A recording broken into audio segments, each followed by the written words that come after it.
네, 사회를 뜨겁게 달군 이슈를 다뤄보는 시간이죠. 양변의 이열지열 시간입니다.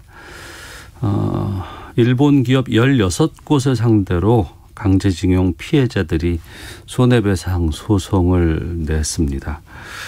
가장 최대 규모의 소송이 제기가 됐었고요. 이전에 관련된 판결이 대법원에서 나왔기 때문에 어떤 결과가 나올지 많은 분들이 궁금해했습니다. 근데 어제 1심 판결이 나왔습니다. 어제가 판결일은 아니었는데 갑자기 좀 변동이 된 것도 있고요.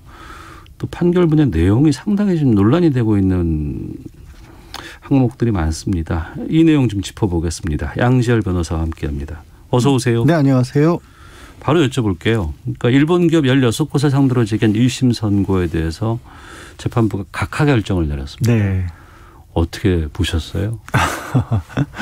글쎄요, 뭐 여러 가지 면에서 굉장히 많이 당황스러운 내용입니다. 이제 판결의 내용도 그렇고 결론도 그렇고 이제 판결의 결론을 얻어가는 과정에서 이제 재판장이 설시한 부분들도 그렇고요. 또 판결을 갑작스럽게 선고 기일을 사흘 앞당겨서 선고한 것도 그렇고요. 일단 지금 이제 각하라고 하는 거는 아예 원고인 강제징용 피해자들이 이 재판을 걸 수 있는 자격이 없다라는 거거든요. 그러니까 이거 여기서 다룰 건이 아니다 이런 거 아니에요? 네. 아예 우리가 뭐 실제로 이분들이 피해를 입었는지 손해가 얼마인지 피고인 일본 회사들이 뭐 얼마를 물어줘야 되는지 따질 필요가 없다. 네. 아예 이거는 재판을 우리가 성립할 수 없다라는 겁니다. 서울중앙지방법원 민사 34부 김양호 부장판사의 판결이었는데요. 예. 이유는 그겁니다. 딱 가장 결정적인 이유는 65년 청구권 협정에서 이 개인들의 손해배상과 관련된 부분들도 더 이상 다투지 않기로 일본과 우리나라가 조약을 체결했기 때문에 이거는 이제 그렇게 65년 청구권 협정에서 불가역적이고 완전한 합의가 이미 이루어졌다. 그러니 이제 와서 이걸 재판을 통해서 일본 기업을 상대로 청구할 수 없다라는 거고요. 참 특이한 얘기를 합니다. 개인의 손해배상 청구할 수 있는 권리 자체가 사라진 건 아닌데 그런데 이 협정이 있기 때문에 국가를 통해서 이거를 국가가 국가 사이의 문제로 해결할 수는 없다. 그러니까 자격이 없다라고 한 겁니다. 근데 그 자격이 없다고 판단을 내렸는데 그게 이전에 여러 가지 재판에서도 꾸준히 그것들이 유지돼 왔으면 충분히 납득이 가겠어요. 근데 그게 아니고 2018년 10월에 대법원에서 10월 11월에 판단이 나왔잖아요. 강제징용이라든가 위안부 관련해서. 근데 그때는 개인의 청구권이 살아있다. 이건 유효하다라고 얘기를 했었거든요. 그러니까 그 얘기는 뭐냐. 그때 당시 대법원의 취지는 아니 개인이 일본이란 예를 들어서 뭐 전쟁 상황에서 국가 대 국가 대 어떤 대결하는 과정에서 벌어진 피해가 아니라 그 전쟁이라는 걸 식민 지배라는 걸 빌미로 해서 일본의 개인 기업이 사기업이 이 한국에 있는 이 개인들을 강제로 끌고 가서 일을 시켰고 급여도 제대로 지급하지 않았으니 우리가 정신적 피해를 입었다라는 건데 그런 개인이 가지고 있는 손해배상 청구권을 국가가 어떻게 마음대로 결정할 수 있느냐. 내가 누군가를 저희가 변호사니까 사건을 맡겨서 그 변호사가 재판정에 가서 다퉜는데 졌으면 내가 받아들이겠는데 나는 대한민국의 내 권리에 관해서 이런 방법 얘기한 적도 없는데 그걸 가지고 갈 수가 있냐라는 거고 또 두 번째 그때 대법원에서 적시한 부분이 뭐냐면 일본이 여기에 대해서 합의를 한다라는 거는 어떤 의미가 있냐. 합의는 뭐가 잘했다 잘못했다라는 걸 전제하고 하는 거잖아요. 그러니까 65년 청구권 협정을 체결하는 과정에서 강제징용이니 위안부 문제니 이런 것들은 거론이 안 됐었거든요. 그러니까 그런 것들이 있으면 그걸 가지고 합의를 한다라는 게 양보를 좀 하더라도 있는데 아예 그런 부분에 대해서는 잘못했다라는 게 전혀 없는 상황에서 덜컥 무조건 아무것도 없었던 일로 한다라고 해서 그러면 그 안에 벌어졌던 모든 일들을 다투지 못한다는 건 그건 말이 안 된다라는 게 2018년도 대법원의 취지였거든요. 그거를 이제 이번에 완전히 뒤집어 버린 겁니다. 근데 우리가 알고 있기로는 대법원에서 결정이 나면 그 판례가 있기 때문에 그 하급심에서 그걸 쉽게 바꿀 수 없다고 제가 들었는데 이 부분은 이거 어떻게 된 겁니까? 그러니까 이제 판례 리딩 케이스라고 이제 법적으로 그렇게 부릅니다. 그러니까 선례이고 이게 어떤 특정 사안이라든가 법리에 있어서 대법원이 정하면 그 취지를 존중은 하지만 그렇다고 해서 무조건 따라야 되는 것만은 아닙니다. 왜냐하면 만약에 무조건 따라야 된다고 하면 그냥 판례 한 번 있는 그런 사례들 같은 경우에는 재판할 필요도 없죠. 네네. 무조건 대법만 따라가고 되고 판결이란 것도 시대의 흐름을 맞춰야 되기 때문에 네. 그걸 강제로 따를 필요는 없지만 이제 존중을 하는 것이 일반적이기도 하고요. 대신 이제 1심에서 자꾸 하급심에서 다른 판결들이 나오다 보면 대법원 판례가 뒤집히기도 합니다. 네. 근데 지금은 그럴 만한 사안은 아니잖아요. 2018년이었고 2018년이었고 이 강제징용과 관련돼서 사실관계나 이런 것들이 여러 가지 다른 사안이 있는 게 아니라 거의 동일한 사안에 대한 판단이기 때문에 대법원과 정면으로 반대되는 판결을 내놓은 것이 정말 이례적인 상황입니다. 네. 그 2018년에 그 대법원에서 판단 나올 때 다수 의견이 있고 소수 의견이 있잖아요. 네. 그때 소수 의견이 이번 판결문과 상당히 유사하다면서요. 네. 그러니까 그게 뭐냐면 결국에는 이른바 주권 면제 이론이라는 것을 적용할 것이냐 말 것이냐 이런 것들을 다투어졌던 겁니다. 주권 면제 이론이요? 뭐로 이런 거죠. 일본이라고 하는 그 다른 나라에서 벌어진 일을 그 잘잘못을 다른 국가에서 다툴 수 없다 이런 네. 것도 있었고요. 또 이번에 이제 인용하고 있는 게 비엔나 협약에 의해서 국가 간의 조약의 효력이라고 하는 거를 국내 법정에서 다툴 수가 없다. 이런 것들을 든 겁니다. 네. 그러니까 쉽게 말해서 국가와 국가가 결정했는데 그 국가 내부의 다른 기관에서 법원에서 그걸 또 바꾸면 어떻게 되느냐. 그 국제법이라고 하는 조약이 훨씬 더 우월한 지위에 있다라는 거거든요. 네. 근데 이런 식으로 하는 게 과연 이 사안에 있어서 말씀드린 것처럼 개인의 손해배상 청구과 관련해서도 과연 이걸 적용시킨 게 맞느냐. 그리고 이 어떻게 보면 예를 들어 2차 세계대전과 관련해서는 유럽 국가들 같은 경우에는 그런 식으로 서로 청구하지 말자는 걸 자기들끼리 약속을 또 한 게 있어요. 네. 근데 우리는 또 그거의 직접적인 가입국은 당연히 아니거든요.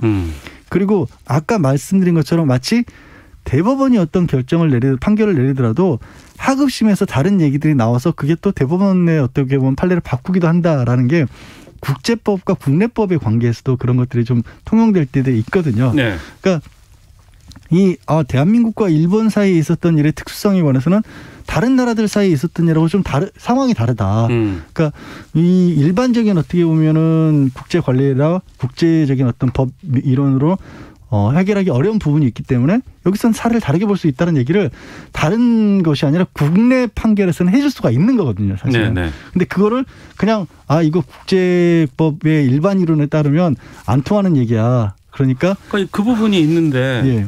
그러니까 이번 재판부가 그 대법원에 대해서 국내 최고 재판소의 판결이긴 하지만 예. 국내법적 해석에 불과하다 이런 것들도 지적을 네. 해놨어요. 그러니까 그 부분이 대법원에서는 그 국제법이라고 하는 것을 그 나름대로의 해석을 통해서 이것도 이게 바꿀 여지가 있다라고 판단한 겁니다. 예. 그런데 하급심에서 1심에서 새롭게 아니야 대법원이 틀렸어 이렇게 판단해버리면 무슨 문제가 생기냐면요.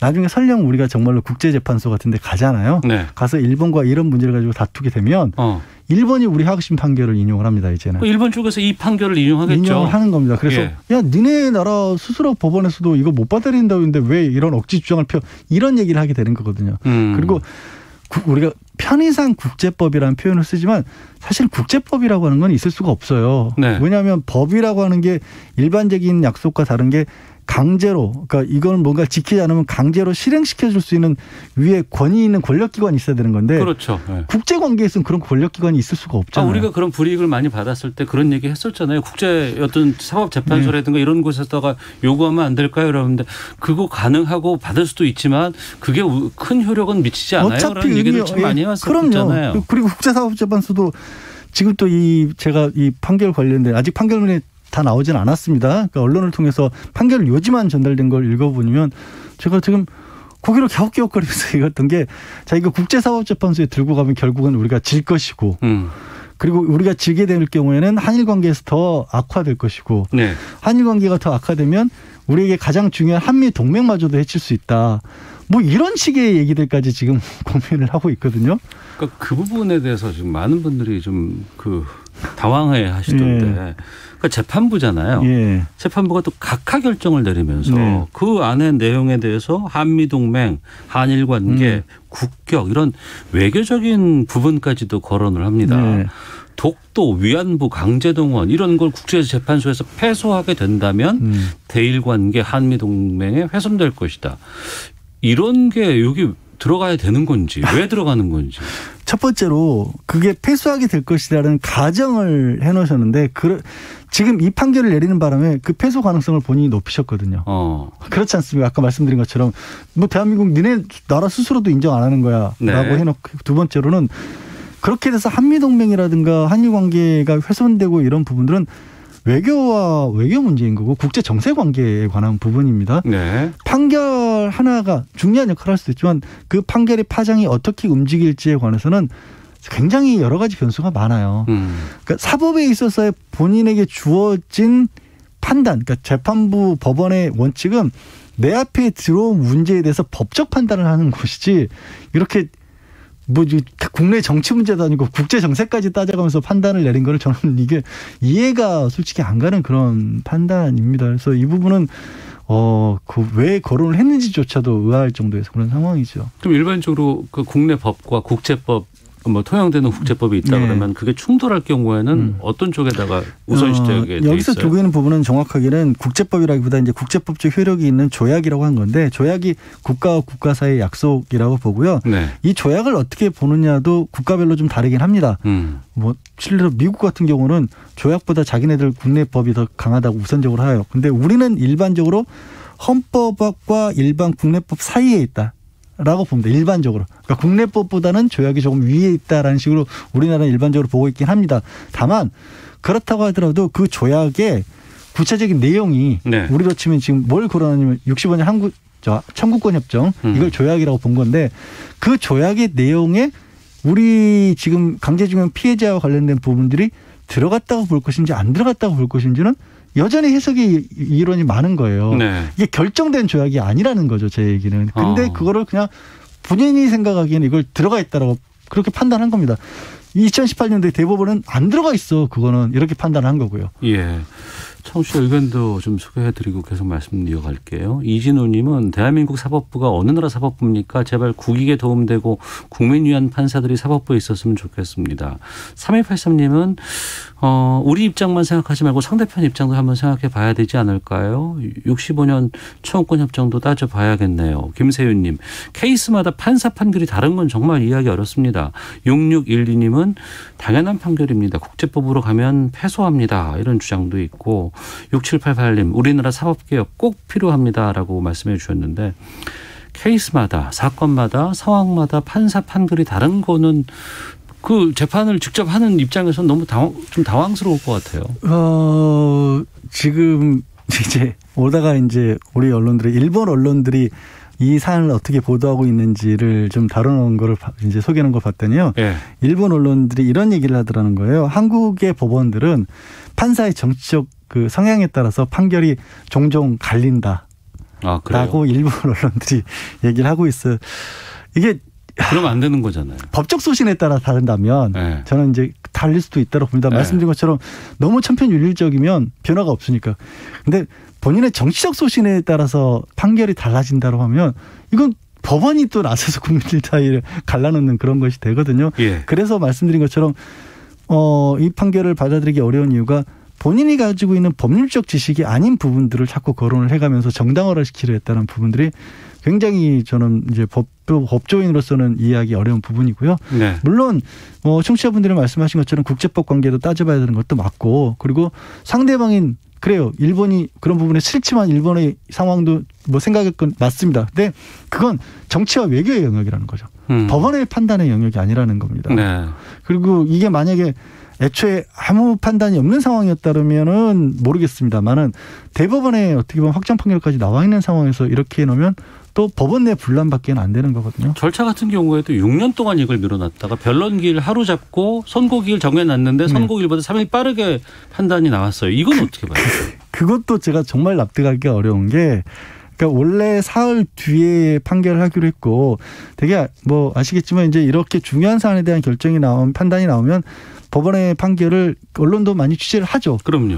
그리고 당연히 이제 이 원고들, 소송을 제기한 강제징용 피해자분들도 재판정에 가죠. 네. 그게 싫었다라는 거예요. 쉽게 말씀드려서. 그러면 내가 이런 판결을 내리면 각하하는 판결을 내리면 법정에 소란이 일어날 거 아니냐. 관계자가 당사자가 판단을 받으려고 현장에 가는 거 싫었다고요? 현장에 가면 이런 거죠. 각하라는 불리한 판결을 내리면 그 안에서 또 원고들이 굉장히 항의도 할 것이고 그리고 이제 언론을 통해서도 억울하다 이런 얘기도 할 것이고 이게 싫었다는 거예요. 근데 제가 이 부분은 정말 납득하기 어려운 게 재판을 공개하고 선고기일에 원칙적으로 당사자들을 참가하게 하는 이유는 뭐냐면 법원이 설득을 하는 거거든요. 그거를 감내할 만한 어떻게 보면은 없이 그런 것이 없이 이렇게 덜컥 사흘을 앞당겼다? 글쎄요. 지금 피해자분들 입장에서는 다시 한번 비수가 꽂힌 게 아닌가 싶습니다. 알겠습니다. 항소 당연히 들어갈 것 같은데요. 또 이후에 파장은 좀 더 커질 것 같습니다. 계속 좀 따라가 보도록 하겠습니다. 양지열 변호사와 함께했습니다. 고맙습니다. 네, 고맙습니다. 예.